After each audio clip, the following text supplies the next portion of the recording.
এখন থেকে আপনার প্রিয় সিরিয়ালগুলো ফ্রিতে দেখুন এক্সক্লুসিভলি শুধুমাত্র সান নেক্সটে। এখনই অ্যাপ ডাউনলোড করুন। রুদ্রকে এইভাবে দেখে আমার কত আনন্দ হচ্ছে, গর্ব হচ্ছে। যে মানুষের মন ভালো তার কাজও ভালোই হয়। ঠিকই বলেছিস, আমি তো এটা জানতামই। দাদাবাবু তো নিজের জন্য কাজ করে না, কারণ যারা মানুষের ভালো করে তাদের ঈশ্বর আশীর্বাদ করেন।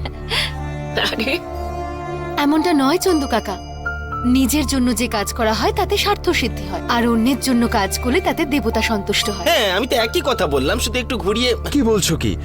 এই আনন্দের দিন সেলিব্রেট করতে কেক কাটা হবে না? হ্যাঁ হ্যাঁ, আমি বলছি যে রুদ্রকে ডেকে এনে সবাই মিলে সেলিব্রেট করি।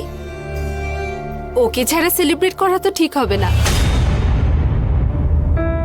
আরে কিন্তু আমি ওকে বলবোটাই বা কিভাবে? কখন থেকে ফোন করছি, ওর ফোন বিজি ছিল।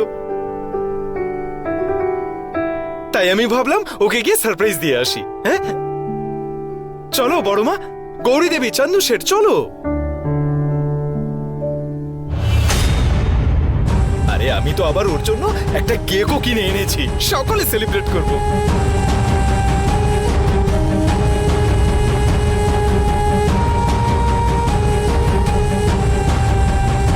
শোনো, কোথায় যাচ্ছ? শোনো, তুমি আবার কোথায় যাচ্ছ? আমি ঘরে যাচ্ছি সেলিব্রেট করতে, তুমি যাবে? মূর্খ।